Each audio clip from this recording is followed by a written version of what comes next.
Rasmus Højlund in trouble, looking for form. Paul Scholes coming out and saying, hey, with Højlund, Bruno has to coach him on the pitch. We need 2 center forwards. We'd be a better team, implying that we basically don't have them. He's had 1 shot on target in his last 5 league games. His stat sheet is looking pretty bare. Rasmus Højlund, 70 million euros, sir. How are we feeling about him? Do we need to get rid of him this summer? Oh, we need to replace him. I mean, whether or not we can sell him, move him on, depends on the price. And I think given how much we paid for him and the fact that he's still only 22 years old, you need strikers. You need a veteran striker who can come in and score goals for this side, regardless of whether or not you keep Rasmus Højlund or not. He's not that guy yet. Can he be that guy? Is United going to give him time to find out? I don't know.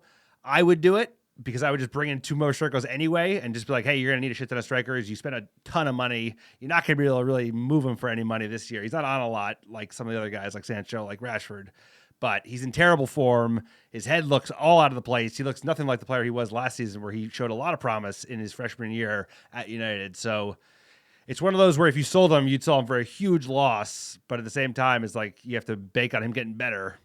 He is young, but something's going wrong with him at the moment.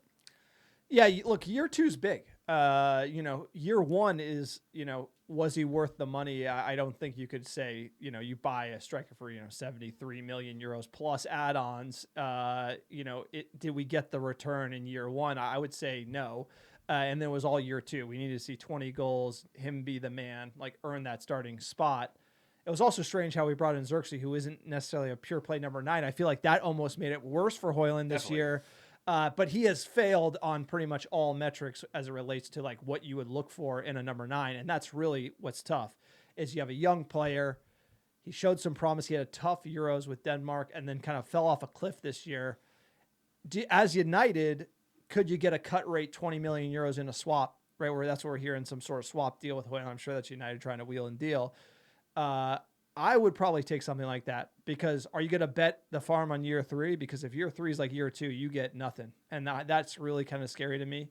For me, having a year 2 fall off, similar to what Anthony did as well, that cites, you should be getting better in year 2, right? Like in my opinion, you come to the league, year 1, sort of a wash.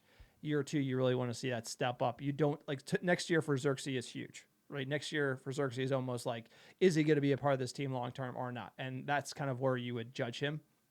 And for me, Højlund, it's really tough to try to get behind him with the fee and the stats.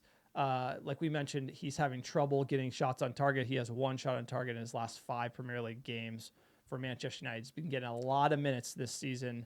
And his shot creating actions, 33rd percentile. Goal creating actions, 8th percentile. And this is across, 1,600 minutes in the last year. So this isn't just a small sample size.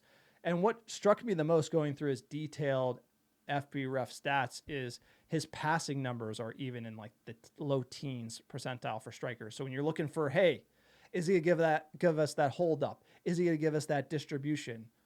No. Is he going to give you... Did you have to pass it on a play to him in the box for him to score? Yes. And the answer is United doing that right now? No, not with the wing backs we have. So it's like, what are United going to be getting and using with this profile for Højlund? I'm unsure what he's giving us. It is a bad United side. That could explain away these numbers. But for me, digging into the data, it's kind of scary. I think you got to sell a cut rate. Yeah, I think, I wouldn't want to sell him at like an all-time low personally. I think given the age and the size, I would stick with him, but it's also at the same time, like, what can you get for him? If it's just 20 million, I don't think that's worth it given his age. But if I do it in a swap deal where I wouldn't normally be able to afford him because they want to get rid of wages of a Victor Osimhen, then I would make the argument, okay, that's like too good of a deal for us to turn down for a player who would add so much value that we're willing to take our losses and just take a punt on that. But if it's just like, hey, you could sell him for the same fee of Sancho, where he doesn't have the same wage issues, right? Like obviously he's skunked in terms of his performance this season versus last, or even coming into joining Manchester United in the first place. But he's not on some astronomical wages where it's going to make it just like impossible to sell him. So we'll see what happens. Also, there's the factors like, does even Ruben Amorim rate him at all? If he doesn't, he'll probably go, right? Because he's going to, He wasn't supposed to have a huge influence, right? That was the whole thing. It was supposed to be all DOF led. Well, that's not happening. It's all going to be manager led.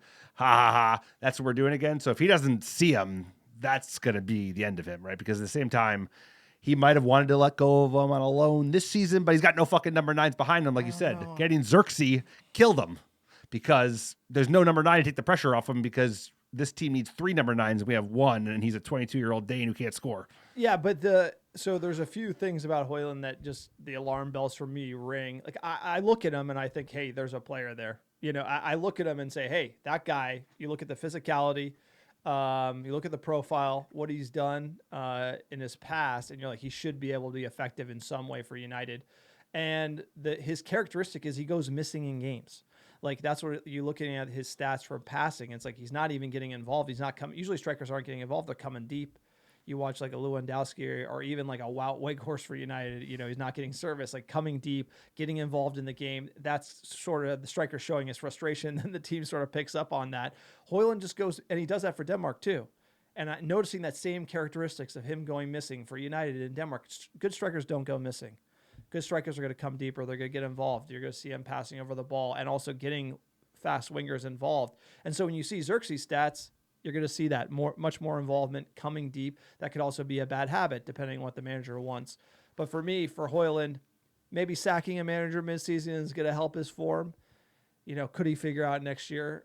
The best case scenario for me is he's like, third option on the bench ultimately for Manchester United. So if we can try to get a deal, I'm leaning towards that. I think everybody piling on is probably a little unnecessary, like Scholes. You just got to look at the data and be like, hey, realistically, this was a prior manager buy, and you hate to see youngsters go this route, but we also saw Elanga struggle at United, and now he's thriving at Nottingham Forest, and so many players go through that pattern that, you know, it's hard to see. But let us know, what do you think about Rasmus Højlund? Should we be selling him cut rate? Should we back him for year number 3? Get in the comments below. Let us know. Subscribe to our YouTube channel. Like as well. Helps the algorithm. Only 30% of people actually watch our YouTube channel. Subscribe to our videos, and we'll see you in the next Manchester United video.